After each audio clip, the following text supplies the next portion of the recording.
Ich möchte euch ganz herzlich begrüßen und willkommen heißen zum Livestream aus der FEG Embrach, zweiter Livestream auf Hochdeutsch. Wir senden euch die Predigt auch diesmal wieder direkt ins Wohnzimmer oder aufs Sofa, gerade dort, wo du dich befindest. Herzlich willkommen. Ich hoffe, ihr habt euch noch nicht daran gewöhnt und freut euch auch auf die Öffnung der Kirchen in den nächsten Tagen. Wir haben ja die Bewilligung bekommen, dass wir wieder öffnen dürfen für Gottesdienste. Deshalb vielleicht heute der letzte Livestream oder allenfalls der zweitletzte, je nachdem, wann wir eröffnen. Der Bundesrat hat uns überrascht letzte Woche. Es fand ein Treffen statt am Dienstag mit Kirchenvertretern aus der ganzen Schweiz. Auch Peter Schneeberger war da, Präsident des Verbandes der Freikirchen. Und dann am Mittwoch wurde die Entscheidung kommuniziert, dass die Kirchen wieder öffnen dürfen für Gottesdienste. Aktuell laufen die Vorbereitungen auf Verbandsebene und auch in den Gemeinden. Wir werden uns in den nächsten Tagen auch damit beschäftigen, wie wir das Schutzkonzept möglichst optimal umsetzen können für unsere Gottesdienste und dann entscheiden, ob wir an Pfingsten öffnen oder eine Woche später. Heute machen wir Fortsetzung und Abschluss der Predigtreihe über die Psalmen, starke Worte für die Seele. Wir möchten inspirieren mit den Psalmen unser Herz und unsere Seele mit Gott ins Gespräch zu bringen. Wir können so erleben, dass wir Ruhe finden in hektischen Zeiten und eine Perspektive für unser Leben bekommen. Heute hören wir die Predigt über Psalm 138 zum Thema Danken im Wanken. Das Danken als Perspektive entdecken und als Lebensstil pflegen, so hoffen wir, dass wir etwas mit in den Alltag übertragen können. Unser gewohnter Livestream-Ablauf, wir hören die Predigt jetzt von unserem Pastor Philemon Resnick, dann 3 Songs der Worship Band und zum Schluss dann noch ein paar Informationen aus dem Gemeindealltag. Ich übergebe Phil für die Predigt. Vielen Dank, herzlich willkommen auch von meiner Seite. Ja, wir sind am Ende mit der Serie über die Psalmen. Sicher lohnt es sich auch weiterhin in den Psalmen einzutauchen. Es gibt so viele Schätze da drin. Und heute Psalm 138, so richtig das Sahnehäubchen zum Schluss. Eine Perle, ein Schatz, den es zu entdecken gilt. In diesem Psalm geht es um Dankbarkeit. Und das möchte ich gleich auch so als Motto über diesen Predigt, über diesen Gottesdienst stellen. Dankbar. Da wollen wir zusammen darüber nachdenken und auch eintauchen in dieses Thema.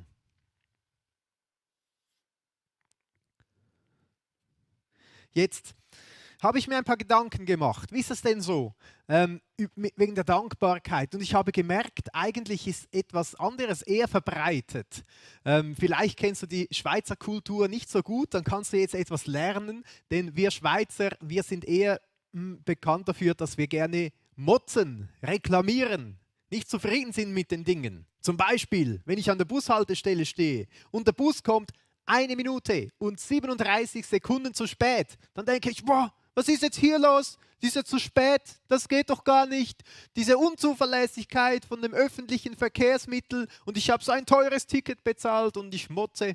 Oder vielleicht kennst du das selber auch beim Autofahren. Dann bist du auf der Autobahn, ja in der Schweiz 120 Kilometer pro Stunde Höchstgeschwindigkeit und du fährst ganz genauso schnell wie du darfst und dann überholt dich einer auf der linken Spur mit 122,5 und denkst, der Raser, der gibt ja Gas, das geht doch nicht.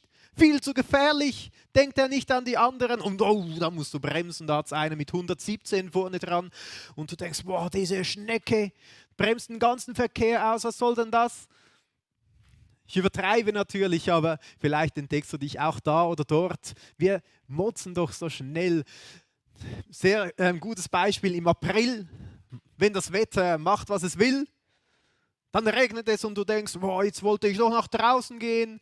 Genau jetzt regnet es, dieses dumme Wetter Und eine Minute später scheint die Sonne und du denkst, nein, jetzt bekomme ich einen Sonnenbrand, es ist viel zu heiß, wir haben Erderwärmung, ist ja die Sahara hier in der Schweiz.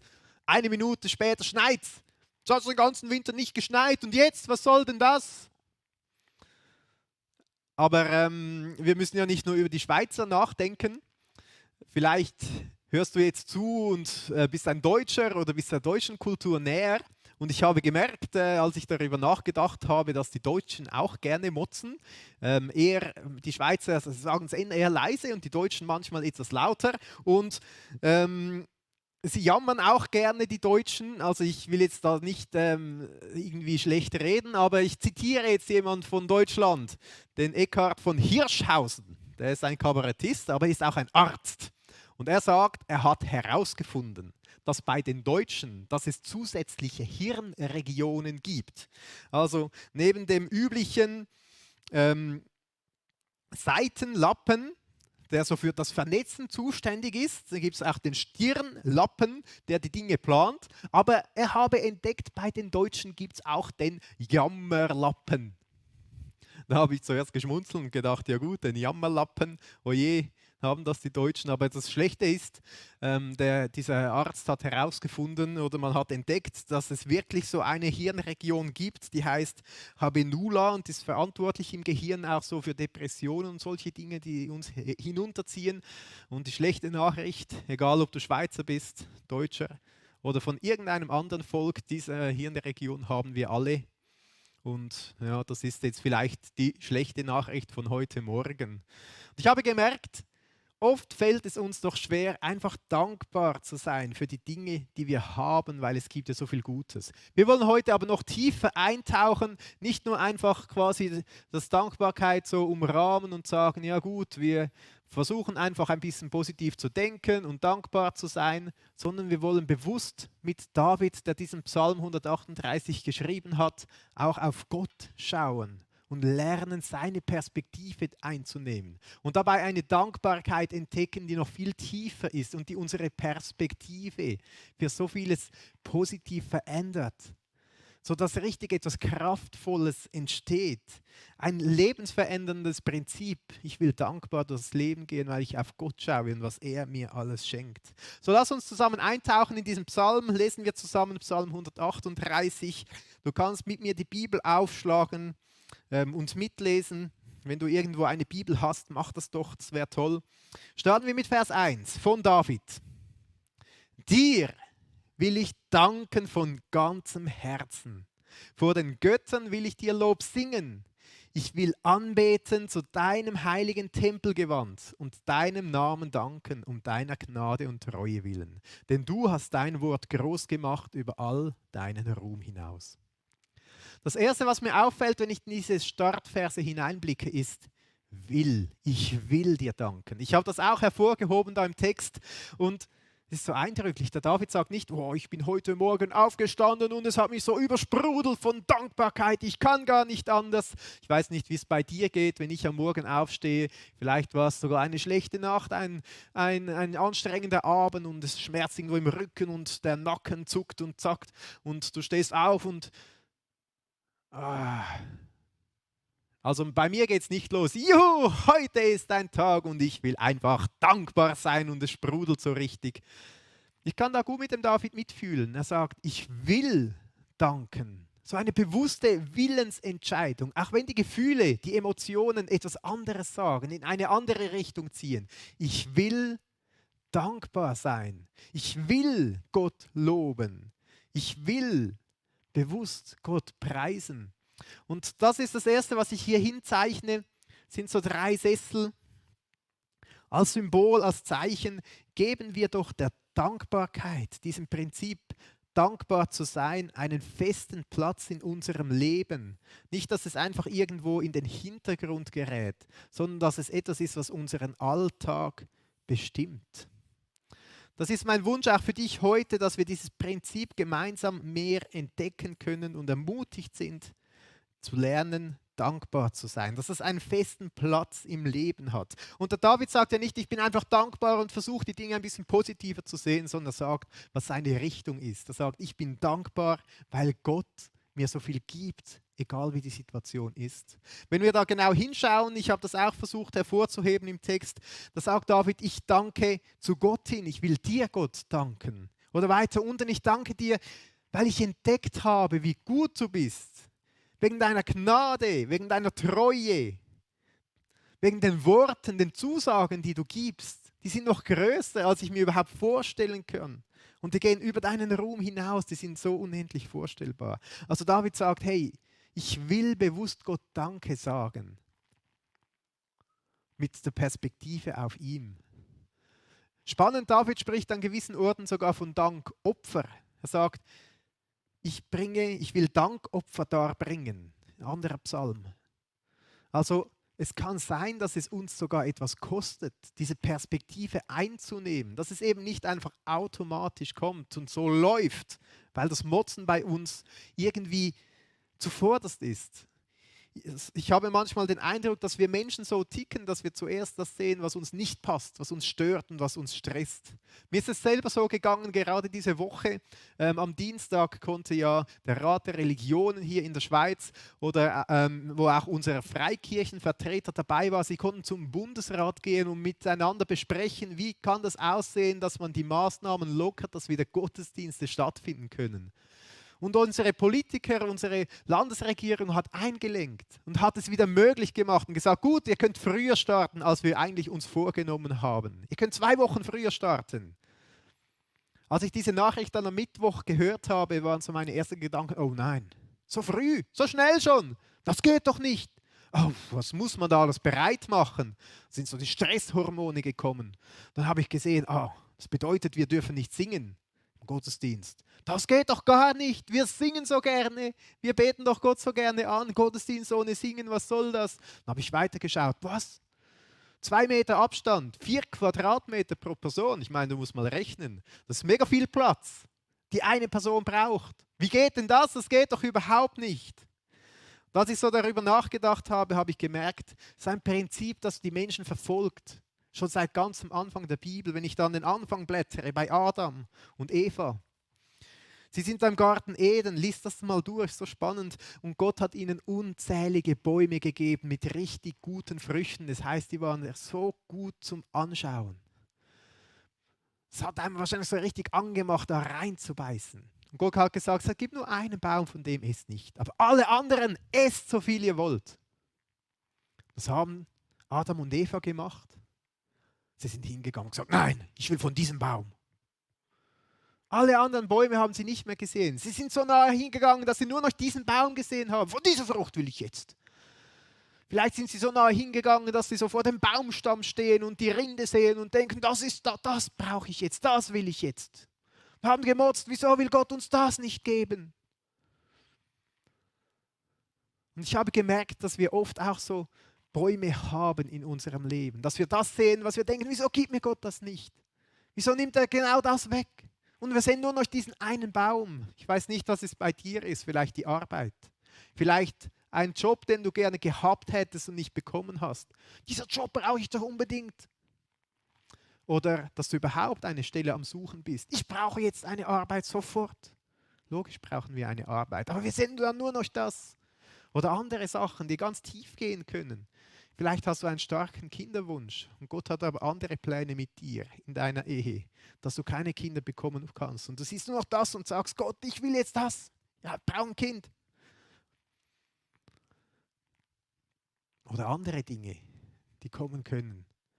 Vielleicht ein Partner. Ich brauche einen Partner sofort. Jesus, wieso gibst du mir keinen Partner? Das ist der einzige Baum, den du noch siehst. Und unser Blick ist so oft auf das gelenkt, was wir nicht haben, was wir wollen, aber nicht erreichen können. Wo Gott vielleicht sagt, hey, ich habe einen anderen Plan. Und wir sehen nur noch diesen einen Baum.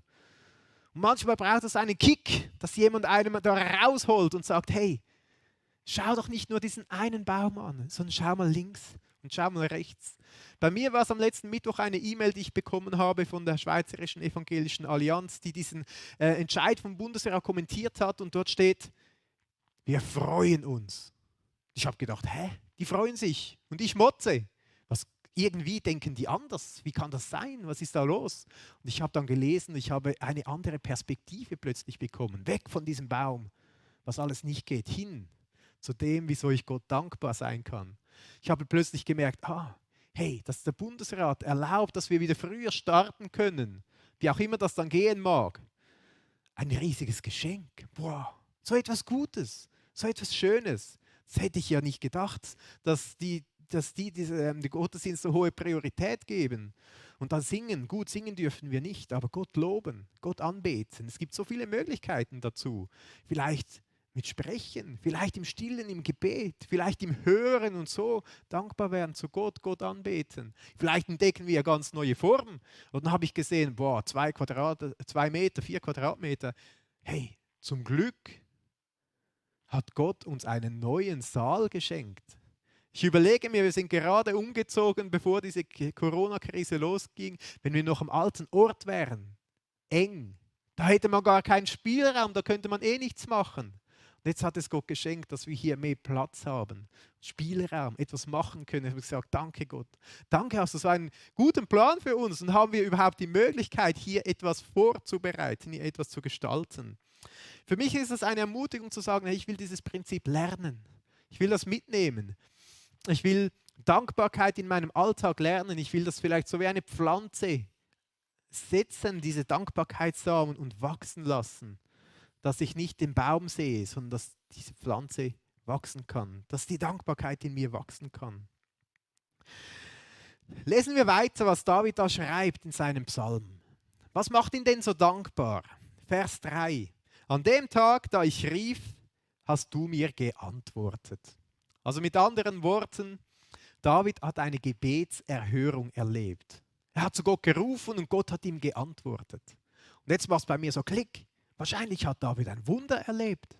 Wahrscheinlich hat Gott irgendwie übernatürlich eingegriffen und den David aus irgendetwas herausgeholt, irgendeinen Umstand verändert oder so, dass der David jetzt nur noch danken kann. Ich denke mir, ich brauche auch ein Wunder. Ich muss auch wieder mal so etwas Krasses erleben mit Gott. Es ist aber spannend, wenn wir weiterlesen, für was denn David Danke sagt, was die Antwort von Gott war. Du hast mir Mut verliehen, in meine Seele kam Kraft. Spannend. David sagt, danke Gott für deine Antwort.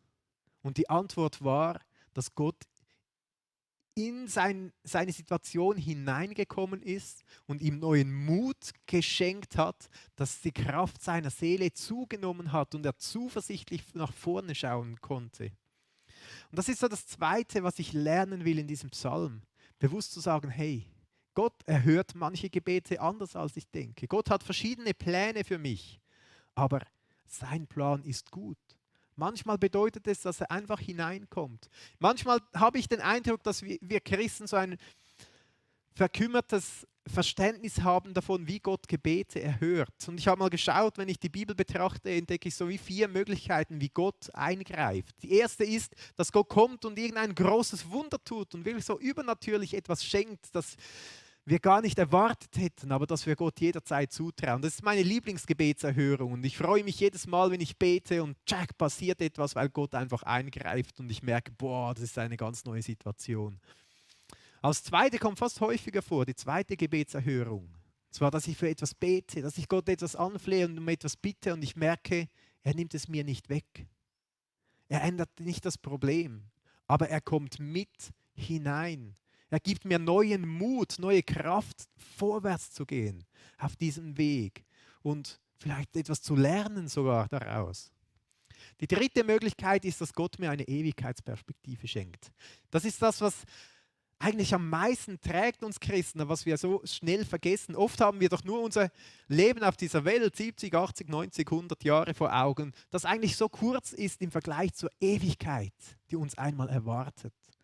Und gerade wenn wir zum Beispiel bei kranken Menschen beten, dass sie geheilt werden, dann fragen wir uns manchmal, wieso greift Gott nicht mehr ein, wieso tut er nicht etwas? Und ich denke mir, hey, am meisten wünsche ich mir doch dieser Person, dass sie gar nie mehr krank wird nachher. Und manchmal erhört Gott unsere Gebete, indem er uns durchs Tal der Todesschatten schickt. Und wir in der Ewigkeit bei ihm sind. Dass eine Person in Ewigkeit bei Jesus ist, wo es keinen Schmerz mehr gibt. Wo es keine Krankheit mehr gibt. Wo es keine Träne mehr gibt. Und wo alle Gebete um Heilung erhört sind. weil es kein Leid mehr geben wird. Diese Ewigkeitsperspektive, ich glaube, es ist so wertvoll, dass wir diese immer wieder neu einnehmen und sagen, hey, da hat Gott ja ganz viele Gebete erhört, die ich gar nicht gedacht habe, dass das jetzt so ist. Und dann die vierte Gebetserhörung ist die, wo ich einfach zurückbleibe und meine Fragezeichen habe. Wir können Gott nicht in allem erklären. Gott hat manchmal Wege, die wir uns nicht vorstellen können, die aber immer besser sind als unsere Vorstellungen. Manchmal hat Gott Pläne, die uns übersteigen und ich bin so froh, dass wir einen Gott haben, der größer ist als meine Ideen, meine Gedanken und meine Vorstellungen. Und wenn ich zurückbleibe mit meinen Fragezeichen, dann will ich sagen, hey, ich will jetzt nicht den Baum sehen, sondern ich will auf Gott sehen, auf die Wege, die er hat. Dass er hier bei mir ist, in diesem Problem drin, das ist doch das Beste, was ich haben kann.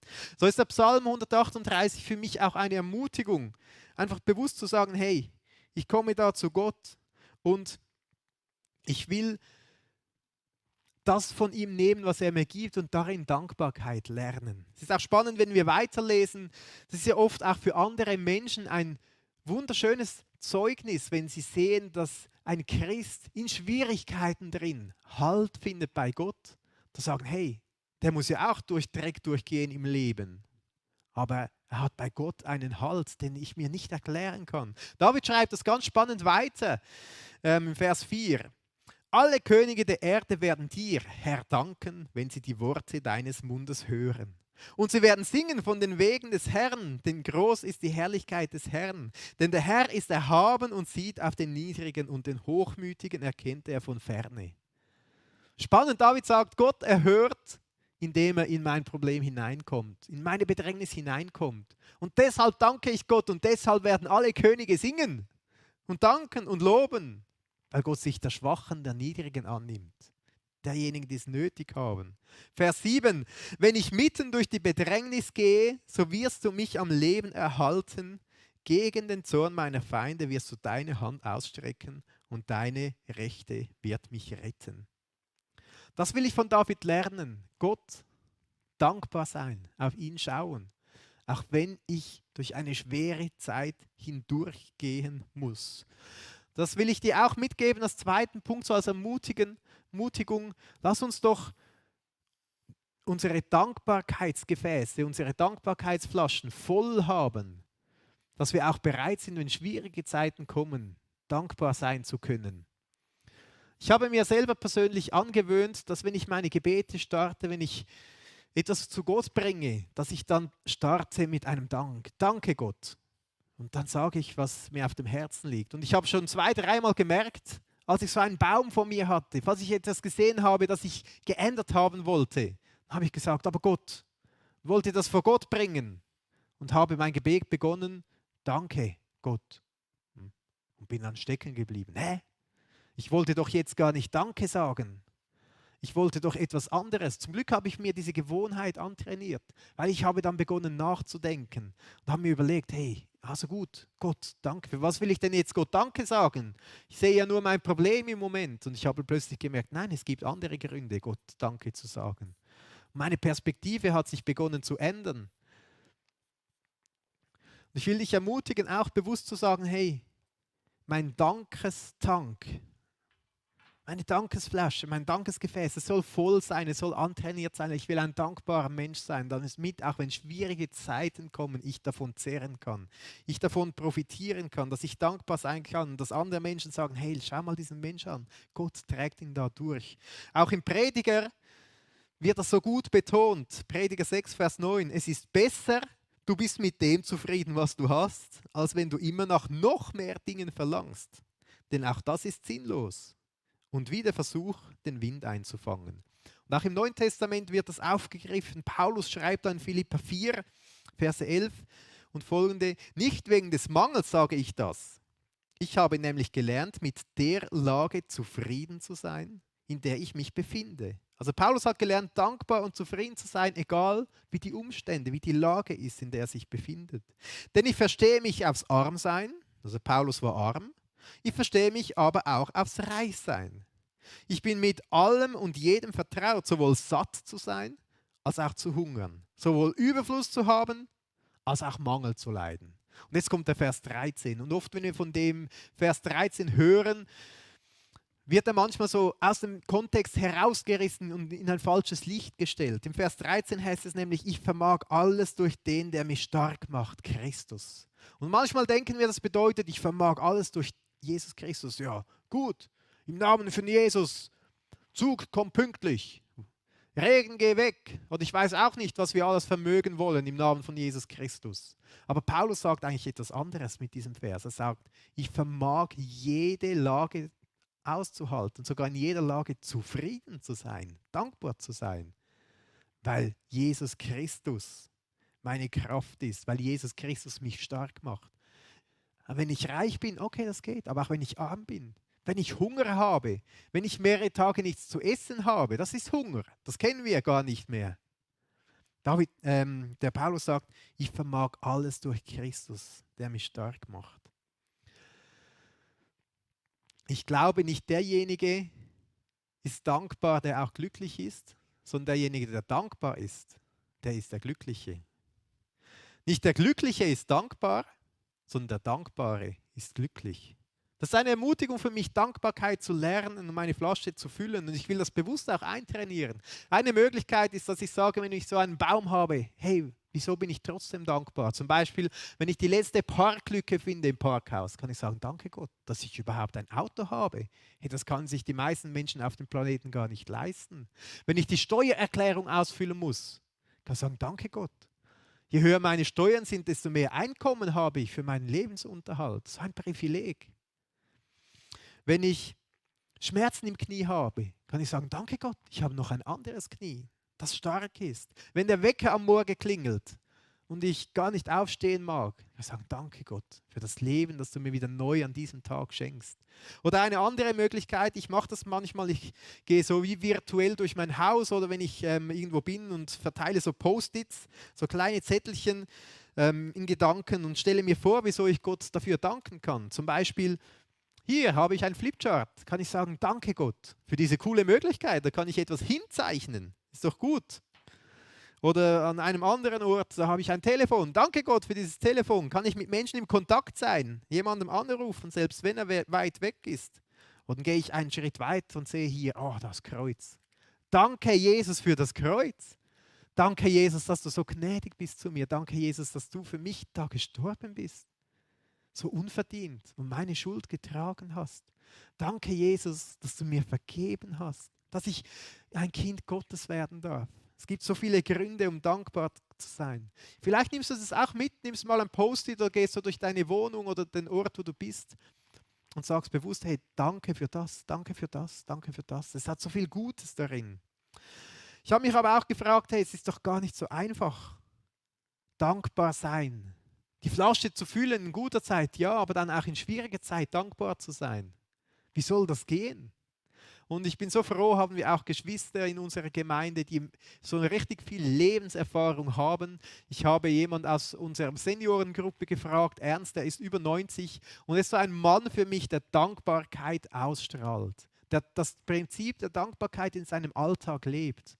Aber ich weiß auch von ihm, er hat einige Schicksalsschläge erlitten in seinem Leben. Einige sehr tiefe, er hat Menschen verloren, die ihm sehr nahe sind. Und ich wollte von ihm lernen, was bedeutet es, dankbar zu sein. Habe ihn gefragt, bist du bereit für ein kurzes Telefoninterview über die Dankbarkeit, was du davon weißt, wie du damit lebst, was es für dich bedeutet. Und er hat gesagt, ja, das mache ich gerne. Wir haben am letzten Freitag zusammen telefoniert, so ein Telefoninterview gemacht und ich will das jetzt euch einspielen lassen. Ich habe da ein Telefon, wir werden miteinander so wie im Gespräch sein mit Ernst, der uns etwas über die Dankbarkeit verrät.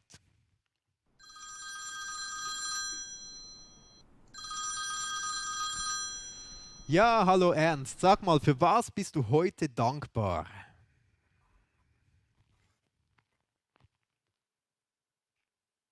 Ich muss immer wieder danken. Ich muss immer wieder danken, dass der Herr einen so angenommen hat, wie man ist, dass ich immer noch alles machen kann. Ja, und ich bin überhaupt dankbar, dass ich zum Glauben gekommen bin. Das ist so ein großes Gnadengeschenk. Ich habe zu wenig Worte, um zu sagen, wie was. Ja, jetzt hast du auch verschiedene Schicksalsschläge erlebt. Das war der schwerste. Ja, erstens mal. Ja, erstens mal, die erste Frau, die ich verloren habe, das war ganz schlimm, wenn du plötzlich alleine dastehst. Das sind herausfordernde Zeiten. Es war gar nicht immer leicht, alles zu bewältigen. Es ist also, ich muss sagen, nur Gnade Gottes, dass ich auf dem Weg geblieben bin. Warst du vorbereitet für so schwierige Zeiten? Das habe ich früher noch nicht. Das habe ich früher noch nicht so gesehen, dass man so viel zu kämpfen hat im Leben, mit Schwierigkeiten, dass man nicht nur einen Tag wie den anderen meint, es müsse immer gut gehen. Wieso ist Dankbarkeit denn heute für dich so Ja, wichtig? Erstens mal steht es in der Bibel. Das ist einmal wichtig, dass man das von dort her sieht. Dann hat man die richtige Grundlage. Dankbarkeit auferbaut einfach. Es ermutigt einfach. Und Jesus sagt ja, wir sollen dankbar sein in allem. Aber eben, das muss gelernt sein. Da kann man nicht sagen, das kann ich. Das ist immer wieder mit verschiedenen Situationen und mit Kampf verbunden. Wie muss man das denn lernen, dankbar zu sein? Wie hast du das gelernt? Wichtig war immer, dass man sich ans Wort hält und sich vom Wort prägen lässt. Ganz ein wichtiger Punkt, dass man nicht stehen bleibt beim Alten. Und da hat man vielmals schon ein wenig Mühe. Es gibt eben viel, was einem an Vergangenheit erinnern will. Das sollte man eben loslassen können, aber das ist nicht immer so einfach. Wenn ich nur dran denke, der Habakuk, der hat auch viele Niederlagen gehabt, aber er war in der Dankbarkeit vorausgegangen und hat so alles überwunden.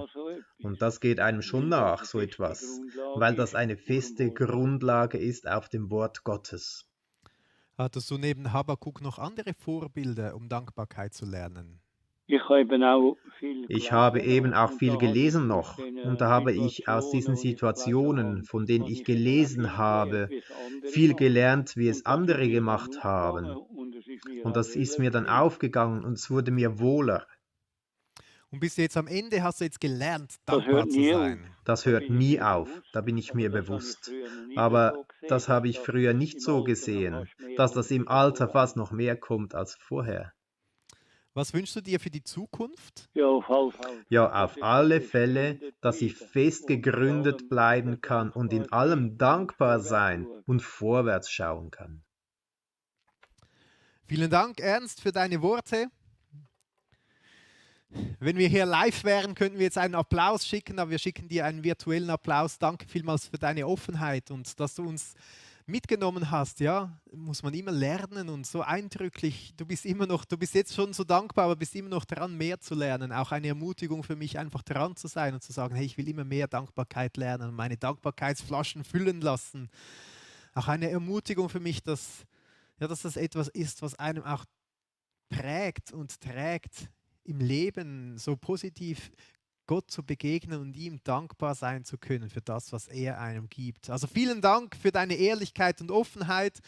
Wenn du jetzt das hereingehört hast und dann noch das Original von Ernst hören willst, im schweizerdeutschen Livestream ist es natürlich ohne Übersetzung. Das hat jetzt vielleicht ein bisschen komisch geklungen hier mit dieser Übersetzung, aber ich hoffe, du hast diesen Kern mitgenommen, was Ernst gesagt hat über Dankbarkeit und wie er immer mehr dazulernt, dankbar zu sein, wie es ihn so bereichert in seinem Leben. Also vielen Dank, Ernst. Und wir sind hier auch ganz nah bei Paulus.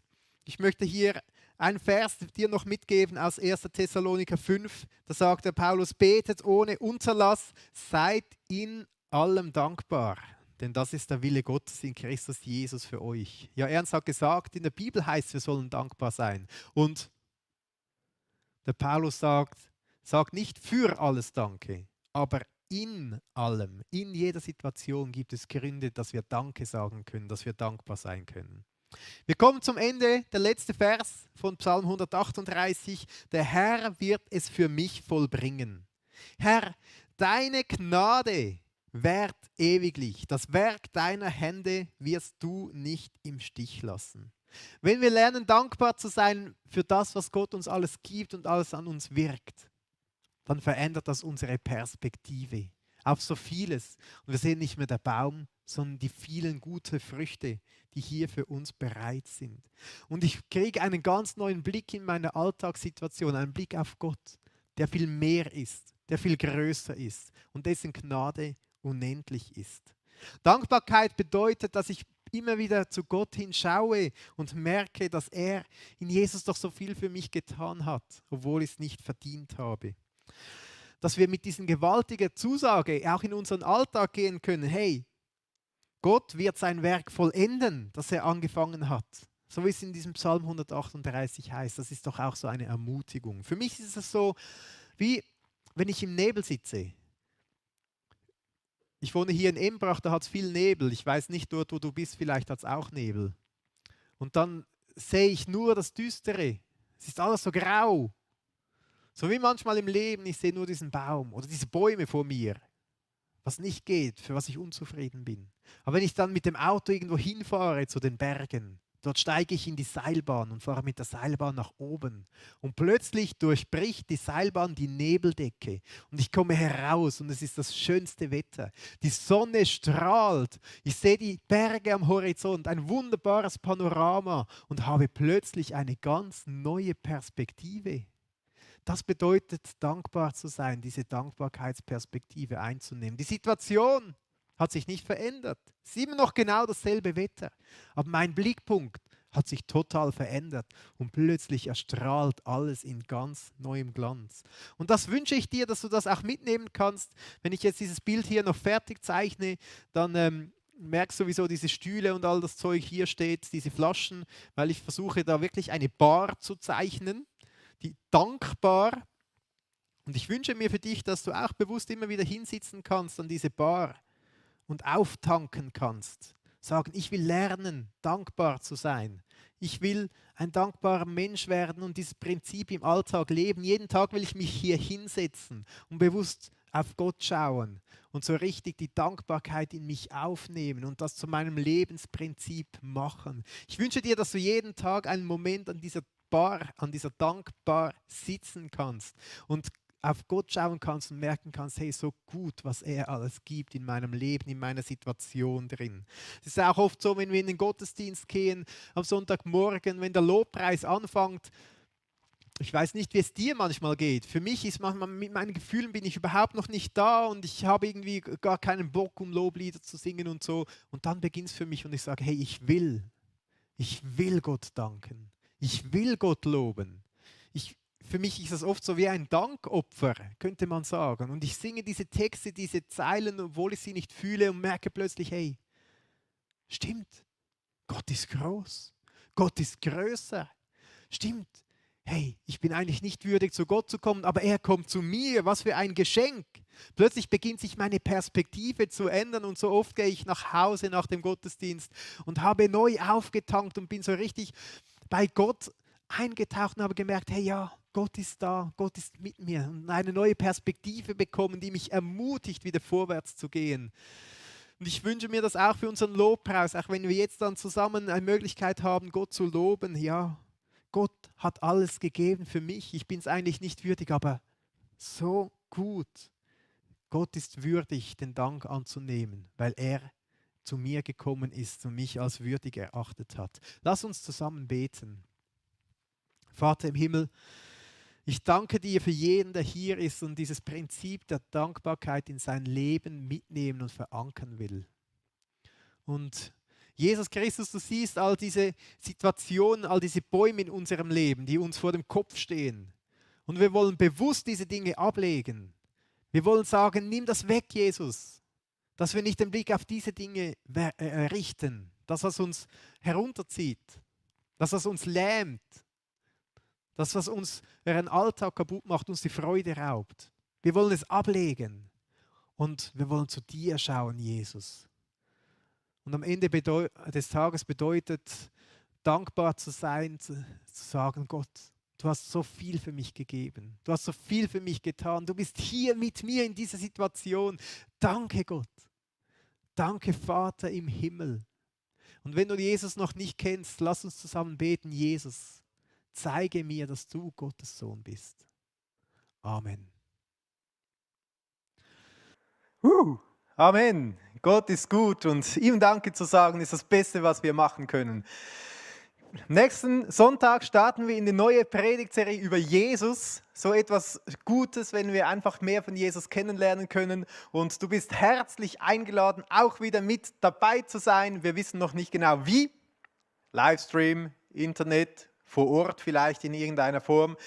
Schau auf dem Internet, auf unserer Internetseite, dort erfährst du mehr. Und auch sonst, wenn du Informationen brauchst oder interessiert bist an der Beziehung mit Jesus, was hat es mit diesem Jesus auf sich? Wenn du Fragen hast zu den Dingen, die du hier hörst, melde dich ungeniert, schreibe eine E-Mail. Du hast immer wieder auch die E-Mail-Adresse eingeblendet gesehen, siehst sie auch unten in diesem Livestream, oder ruf einfach an. Du kannst auch das Telefon nehmen, unsere Telefonnummer steht auch auf der Internetseite. Hallo? Der Kragen ist nicht gut. Ja, danke. Ich will gerne einfach auch dich einladen zu unserem Gemeindeweekend. Du siehst dann nachher nach dem ganzen Livestream im Abspann diese Einladung dazu. Wir gehen bald und die Anmeldungen purzeln nur so herein. Auch eine coole Möglichkeit, im August dann Gemeinschaft zu haben, so wie es dann halt auch geht. Ich will mich vielmals bedanken, auch bei dir, falls du etwas spendest, für alle die Spenden, die hereinkommen, auch in dieser speziellen Zeit. Vielen Dank, nur das macht möglich, dass wir überhaupt Kirche weiterleben können hier in Embrach, hier in dieser Region im Tal. Also Dank für jeden Franken, für jeden Euro oder was auch immer das du gibst. Wir sind so darauf angewiesen und es ist auch etwas, womit wir unsere Dankbarkeit Gott gegenüber ausdrücken können. Ja, Jesus-Serie startet am nächsten Sonntag. Wir haben als speziellen Gast Dr. Roland Hartmeier eingeladen. Er weiß nicht nur unglaublich viel über Jesus, sondern man merkt bei ihm auch richtig, was Jesus ihm bedeutet und wie es seinem Herzen heraussprudelt, wer Jesus ist. Roland Hartmeier ist Theologe, er ist Missionswissenschaftler, er war mehrere Jahre auch Pastor in einer anderen FEG-Gemeinde und ist jetzt als Dozent und Referent unterwegs und tätig. Und es ist sehr spannend, ihm zuzuhören, was er über Jesus sagt. Also herzlich willkommen, es wird richtig segensreich werden. Wenn du denkst jetzt, dieser Livestream hier, dieses Prinzip der Dankbarkeit, das sollten auch andere hören. Teile diesen Link, gib uns ein Daumen nach oben Zeichen und ich würde mich freuen, wenn viele Leute auch noch weiter hereinschauen können. Schick das weiter, damit viele Menschen entdecken können, was wir bei Gott mit seiner Perspektive alles haben können.